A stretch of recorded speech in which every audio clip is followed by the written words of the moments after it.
습관에 좋은 습관이 있나요? 뭐 이런 말씀을 하셨어요. 좋은 게 있나, 나쁜 게 있나. 근데, 본신은 그런 것에 대한 분별이 없다고 저는 배웠습니다.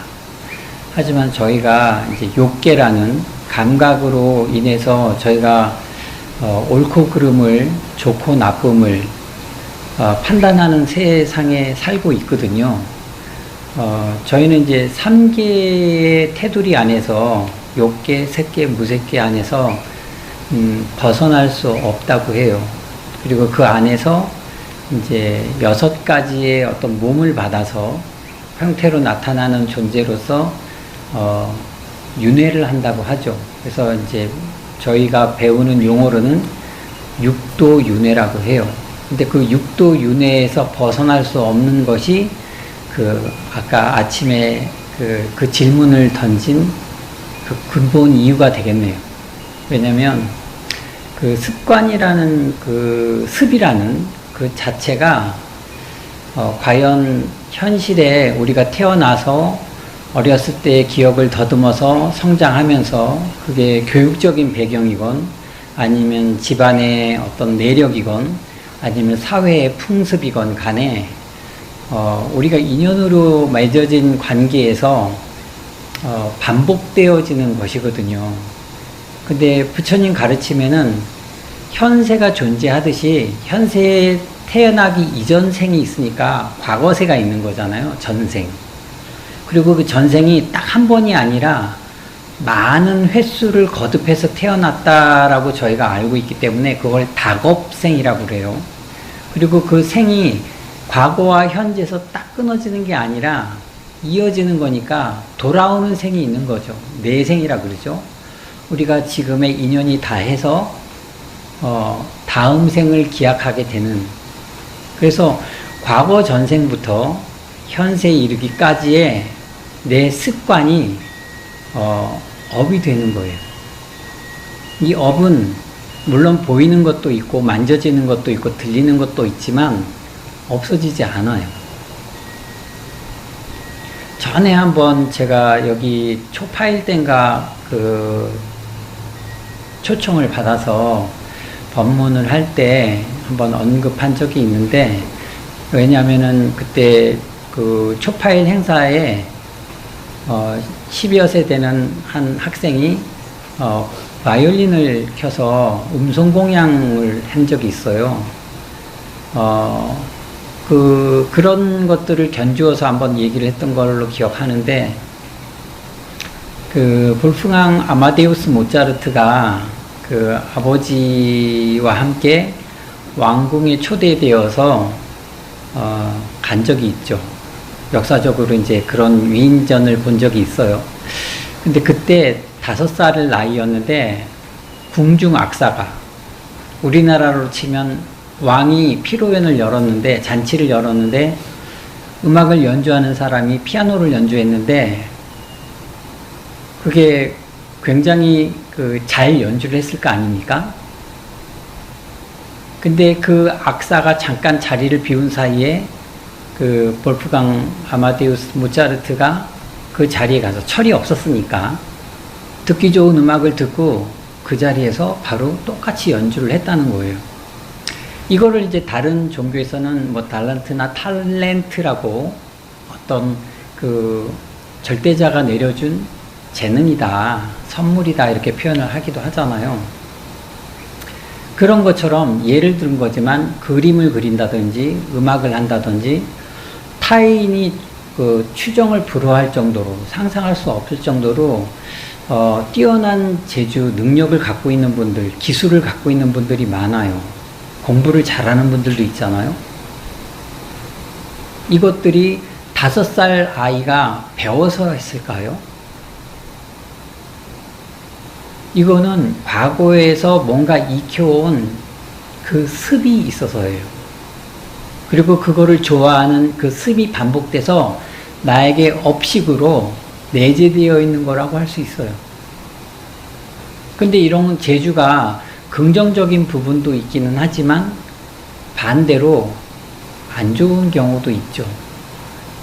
폭력성을 띠거나 조그만 아이가 배운 적도 없는데, 아니면, 조금 나이가 성장해서, 아니면 학창시절에 벗을 잘못 사게서, 이 습관을 들이는 데 있어서 가장 큰 영향을 미치는 요소가 세 가지가 있다고 합니다. 하나는 나를 태어나게 해준 부모로부터 영향을 많이 받아요.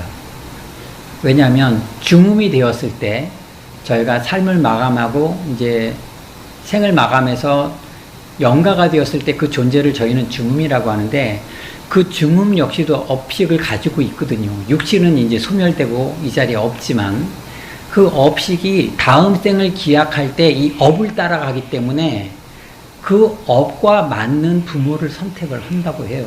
축구를 잘하는 부모 밑에 스포츠를 잘하는 아이가 태어나거나, 예술이나 다재자능한 어떤 그런 기술을 갖고 있는 사람들에게 예술가적으로 뛰어난 아이들이 태어나거나, 정치인 집안이나 의술 집안에, 의학 집안에 또 그런 공부를 잘하는 어떤 정치에 대해서 관심이 있는 그런 사람들이 태어나는 것처럼. 근데 이게 부정적인 건 뭐냐면, 우리가 사회적으로 무리키를 잃은 것들이 마약이라든지 도박이라든지 성매매, 술로 인해서 음주운전, 아니면 살인이나 폭력, 이런 것들이 사회에서 굉장히 부정적인 것들로 영향을 미치는데, 이런 것들도 자세히 보면 어린 시절이나 부모나 주변 친구들에게 영향을 많이 받는 거죠. 부모의 영향이 가장 크고, 그 때를 달리해서 친구의 영향이 또 가장 크고, 또 성장을 해서는 부부의 어떤 인연관계가 큰 영향을 미친다고 해요. 업식에. 설령 우리가 탁한 기운을 갖고 있더라 그래도 배우자를 정말 현모한 사람을 만난다 그러면 그 업식이 변할 수 있는 거죠. 그래서 이 업은 어떤 사람을 어떤 장소에서 어느 한 시간에 내가 그걸 올바르게 받아들이느냐가 제일 중요해요. 중국에서 공자님도 부모님이 그 장소를 달리해서 이사를 갔다고 하잖아요. 아이에게 나쁜 영향이 미칠까봐. 그 나쁜 영향이라고 표현되는 게 나쁜 습관을 들일까봐. 나쁜 습관이 반복되면 이게 업으로 고착이 되니까. 그래서 이 업이라는 건 없어지지 않고 과거서부터 현세, 그리고 이 현세에 얻어진 또 다른 업이 다음 생에까지도 이어진다고 해요. 그래서 이 업을 벗어나고자 이제 저희가 가르침을 의지하는 거죠. 부처님의 가르침을 의지하는 거예요. 이 업을 벗어나려면 육도윤회에서 벗어나는 것과 같은 이야기인데, 어떻게 하면 그걸 벗어날 수 있을까? 첫 번째는 부처님께서 설해 놓으신 계율을 잘 의지하는 거예요. 계율이라 그래서 부속을 가지고 있는 딱딱한 그런 게 아니에요. 이 계율이라는 거를 우리가 잘 이용하면, 받아들이고 그거를 잘 활용을 하면 내 자신이 당당해져요. 여러분들이 방금 법문하실 때, 어떤 행사를 할 때 법사 스님께나 법문을 하는 스님께 삼배를 하잖아요. 부처님과 부처님의 가르침과 그리고 승가의 기일을 한다라는 표시로 삼배를 하는데, 이거는 어떤 불교 학자들이 이론화한 것이고, 실제로 절을 하는 이유는 내 자신의 겸양이에요. 내 자신을 낮추는 거거든요. 오체투지라 그러잖아요. 내 무릎과 팔끝과 이마를 땅에 내려놓는 거거든요. 이 이마가 나의 가장 높은 곳이에요. 그래서 그거를 아래로 숙이는 거는 내 자신을 낮추는 자세이거든요. 내가 스스로 하심한다라는 그 마음을 새기고자 이제 스님들이나 어떤 행사에 앞서서 삼배를 하는 거죠. 왜냐면은 그 행사에 참여한 내 마음이 아상이 높거나 교만심이 있으면 그 가르침을 제대로 수용할 수가 없을지 모르니까.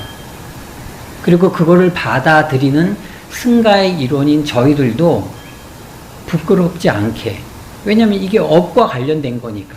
부처님 말씀을 전하면서 입으로만 할 수 있나요? 속이 뜨끔뜨끔하죠, 저희도. 그래서 저희들 역시도 그걸 경책으로, 여러분들이 고개를 숙이는 것을 내가 잘났다라는 게 아니라 부처님을 전하는 이 말씀을 전하는 자리에 나도 또 한 번 나를 되새기는 그런 겸손의 어떤 자리인 것 같아요. 근데 그 지계라는 게 뭐냐면 여러분들과 저희들이 가장 처음에 불교에 기여하면서 접하는 거죠. 불살생, 불투도, 불음주, 불망어, 불사음, 예, 이런 것들이에요. 근데 저희들이 알고 있기로는 이게 어떤 그 숫자적인 5가지의 계율이 아니라 그걸 조금 살펴볼 필요가 있어요. 왜냐하면 이 업과 직접적으로 관련이 된 거기 때문에. 첫 번째가 불살생이에요. 살생은 산 목숨을 죽이지 말아라 이지만 이게 도덕적인 윤리적인 측면이 아니라 이게 업이에요. 업. 왜냐하면 살생이라는 거는 어떤 이유가 됐건 의식이 있는 것과 단절시키는 과정이 필요하거든요. 우리가 주려 먹는 식용하는 그 가축들도 생각이 있잖아요. 판단이 있고 두려움과 공포, 고통이 있어요. 그래서 죽기 싫어해. 근데 우리는 어떠한 삶의 영유를 위해서 부득이 살생을 하게 되잖아요. 근데 그거를 때에 따라서 조심해야 되는 것들이 있죠. 그 업은 없어지진 않지만 그거를 그 살생을 도축하는 거를 업으로 하는 게 우리가 잘 아는 그 예전의 시대에는 백정이라 그러고 뭐 여기에는 부처라 그러잖아요. 뭐 그런 것처럼 그거를 업으로 하기도 해요. 그걸 직업이라고 하지만 그거에 따르는 업은 없어지진 않아요. 왜냐하면 이게 다른 사람에게 유익한 부분보다는 산 생명을 죽이는 업이 조금 더 클 수 있으니까.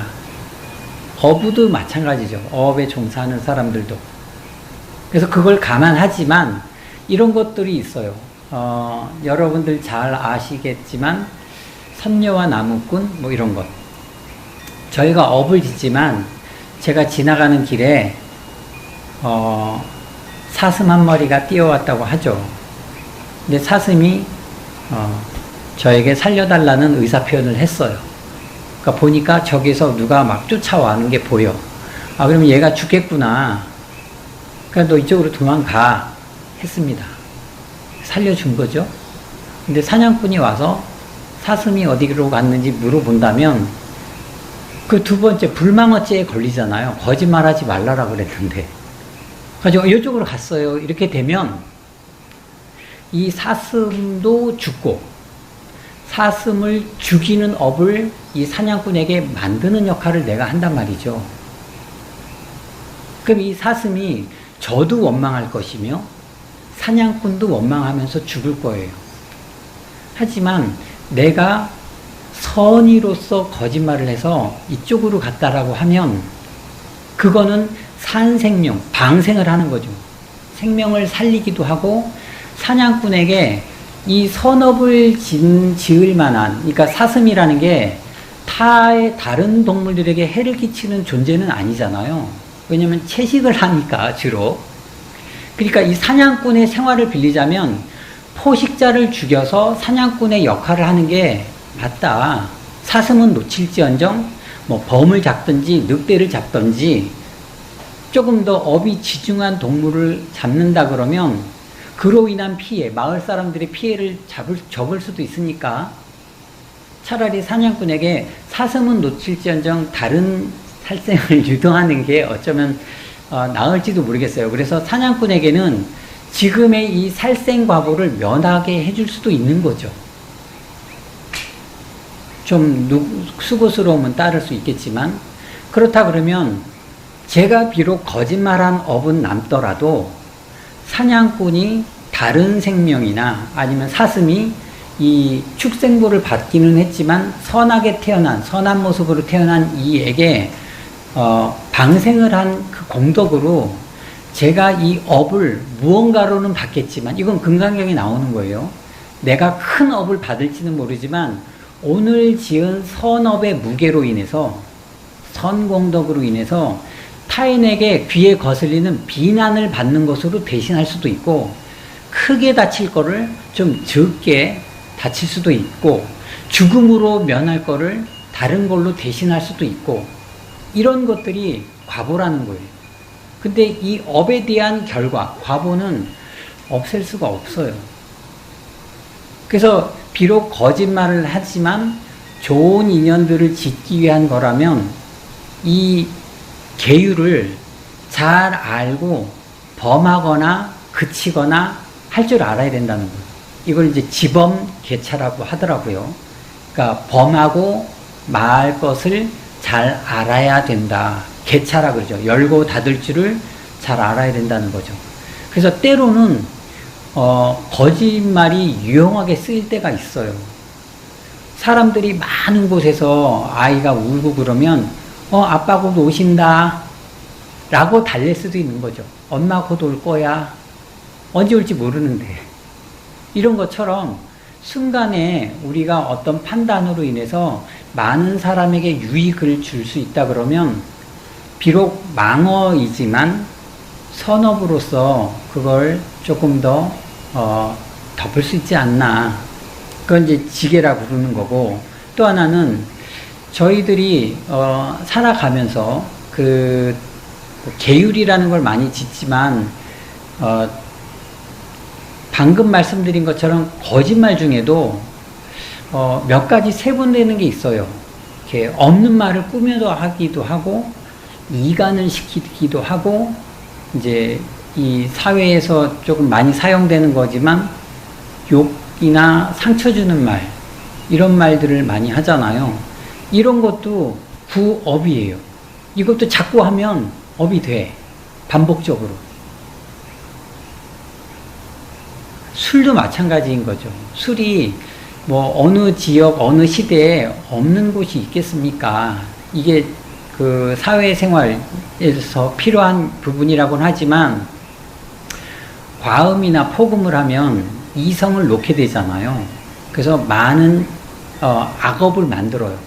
말도 거칠어지기도 하고 행동도 남에게 해를 끼치거나 감정 조절이 안 되기도 하고, 그래서 이 술을 자제해야 된다는 거죠. 특히나 이 술로 인해서 색욕을 일으키니까.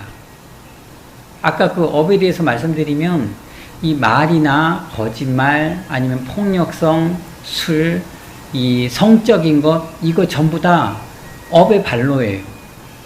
처음 들었던 그 모차르트의 이런 음악성이나 훌륭한 화가의 이런 예술성, 이런 것들도 있지만 또 이면에는 사람들에게 아직 드러나지 않은 그런 부정적인 업식이 있거든요.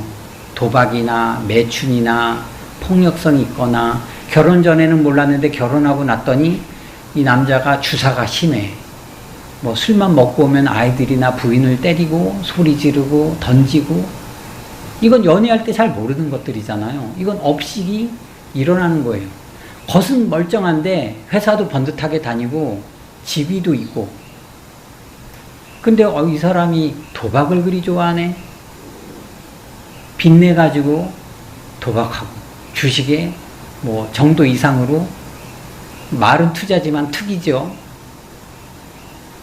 이런 것들은 뭐 누가 설득을 하거나 교육으로 해결되는 게 없어요. 이게 업이에요. 그 업을 지향하기 위해서는, 그치기 위해서는 뭔가 내 안을 들여다볼 수 있는 노력이 필요해요. 그런 것들이 불쑥 일어났을 때 내 마음을 알아차려서 내가 이거 지금 화를 낼 일인가? 내가 여기서 정말 끊어야 되는데, 이런 것들을 순간순간 알아차려야 되잖아요. 그거를 이제 정이라고 해요. 그래서 육바라밀 중에 선정이라고도 하죠. 팔정도에 정이라고 바를 정자에 우리가 정에 든다 할 때 올바른 정에 드는 거죠. 한번 제가 예를 든 적이 있어요. 여러분들은 그 가능성이나 그 능력을 다 가지고 있다고. 드라마 2편, 3편, 뭐 심지어는 뭐 이렇게 뭐 옛날에 비디오 가게에서 막 뭐 몇 개씩, 열 몇 개씩 빌려가지고 화장실도 안 가고 점심도 굶고 하면서 쭉 그 드라마를 보시잖아요. 꼼짝도 안 하고 소파에 앉아서 아니면 방바닥에 누워가지고. 그거 보통 일이 아니거든요. 몇 시간씩. 그리고 또 여러분 뭐 이렇게 자복 하나 갖다 놓고 방석에서 뭐 화투 치고 카드 놀이하고 이것도 똑같아. 이것도 뭔가 이 돈이 얼마나 왔다 갔다 하는지 모르지만 거기에 힘을 쏟는 거, 바둑 두는 거, 장기 두는 거, 게임하는 거, 젊은 사람들 밤을 새, 밤을. 아이가 굶더라도. 예전에 그런 뉴스 한번 본 적이 있거든요. 젊은 부부가 PC방에서 며칠째 숙식 해결하면서 게임하는데 집에 둔 아이가 굶어 죽었어요. 이 게임이라는 게 이성을 놓게 만든다라는 거죠. 왜냐하면 이 힘도 정의예요. 올바르지 않은 정의죠. 참선을 저희들이 한다고 해요. 기본적으로 지금도 이제 정진하는 스님들이 계시지만 작게는 8시간씩, 많게는 14시간 이상. 근데 그거를 어떤 다른 행위를 하면서 한다 하면은 이건 정이 아니죠. 올바른 정은 아니에요. 내 마음 안을 들여다보는 그 한 가지 일념으로 하니까 이걸 선정이라고 표현하는 거죠. 바른 정이라고 하는 거죠. 그렇게 몇 시간씩은 안 하더라도 여러분들이 그 올바르게 나를 들여다보는 통찰력이죠. 요즘은 영어로 그걸 mindfulness 뭐 이렇게 얘기하지만 그런 알아차리는 그 시간이나 횟수를 여러분들이 조금씩이라도 늘린다 그러면 이것도 습관이 되는 거예요. 이게 내 마음 안에 체득이 되어지면 화낼 일도 좀 그치게 되고 설령 화를 낸다 그래도 그 방법을 어떻게 달리할지 표현을 어떻게 할지 알아차려진다는 거죠. 말도 거칠게 안 하고 상대에게 내 의견을 전달할 수 있고 감정도 조절할 수 있고 옳고 그름도 판단하는 데 있어서 명쾌하게 할 수 있고 이게 필요한 거예요. 근데 이게 어디에서 오냐면 바로 지계에서 와요. 계를 현명하게 지키는 곳에서 거짓말을 좀 덜하고 술을 안 마시고 폭력적인 것들을 덜하고 음행을 줄이고 이런 데서 온단 말이죠. 그래서 지계를 지키는 그 발판이 선정에 올바른 정에 들어가는 힘을 키워다 줘요. 그리고 그 힘이 커지면 동시에 그 선정 안에서 지혜가 생긴다 그래요. 그 지혜가 뭐냐면 삶을 올바르게 사는 우리의 이 가치관 판단의 기준이 되는 거예요. 우리가 어떻게 살아야 될지, 내가 이 자리에서 뭘 해야 될지 이런 것들이 우리 몸, 머리 안에서 정신세계에서 자연스럽게 일어난다고 하죠. 우리는 그거 정신이 맑아진다, 밝아진다 이렇게 표현을 해요. 근데 거꾸로 계율이 없는 생활에서 막행막식이라고 그러죠. 아주 난잡한 생활을 하면서 어떻게 안정된 마음을 챙기겠냐 말이에요. 그 들뜬 분위기나 흥분된 마음 안에서 어떻게 올바른 판단이나 그걸 결정짓는 생각이 일어나겠냐 말이죠. 여러분들께 이거는 부처님께서 말한 지계와 선정과 지혜라는 이 세 가지를 묶어서 저희는 삼학이라고 배웠거든요. 깨달음에 이르는 어떤 세 가지의 수행, 가르침. 근데 그렇게 뭔가 여러분께 소개를 한다 그러면 불교는 어려워. 불교는 저기 멀리 있어라고 할지 모르지만 불교는 생활 철학이에요. 종교가 아니라니까. 신에 대한 관계나 신에 대한 절대적인 복종이 아니라 우리 마음 안에서, 우리 생활 안에서 내 마음 안자리를 찾는 그 작업이에요. 이거를 반복하는 게 수행이고, 이거를 반복하는 게 선공덕을 지어가는 거라고 하거든요. 이게 선업이에요. 이것과 반하는 자리에 있는 모든 것들이 악업이죠.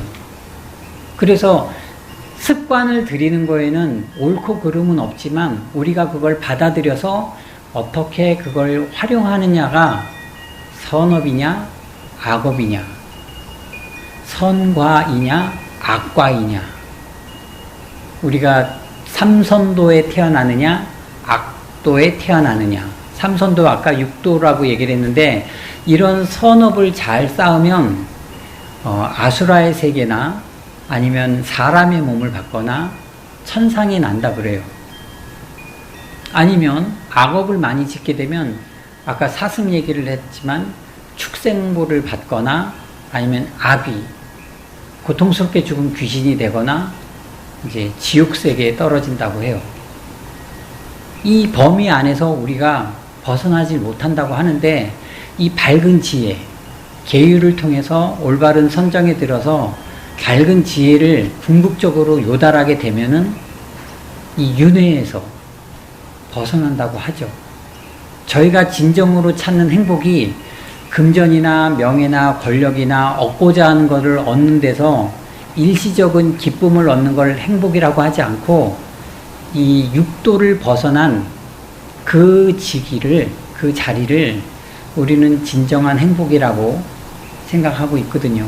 그리고 이게 분명 변하지 않는 진리이자 올바른 것이기 때문에 많은 수행자들이 그 가르침을 믿고 의지하고 그걸 오늘도 이렇게 하루하루 실천하면서 살아가려고 노력을 하는 겁니다.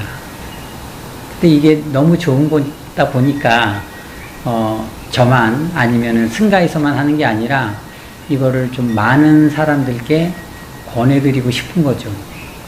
이게 이제 포교인 거죠. 그래서 이런 연꽃선언의 자리가 있는 거고, 많은 스님들이 그거와 뜻을 같이 하기 때문에 보통 이 수행 생활이 쉽지는 않다고 하지만 그거를 평생 일구어 나가는 것 아닌가, 그렇게 생각이 듭니다. 여러분들께서 밝은 지혜를 얻기 위해서 올바른 선정에 드시고, 또 그러기 위해서 생활 속에서 계율이라는 것, 우리가 윤리, 모범, 도덕이라는 거를 좀 잘 생각하셔서 조금 더 나은 삶을 이루는 데 도움이 되셨으면 좋겠습니다. 오늘 법문은 이것으로 마치겠습니다.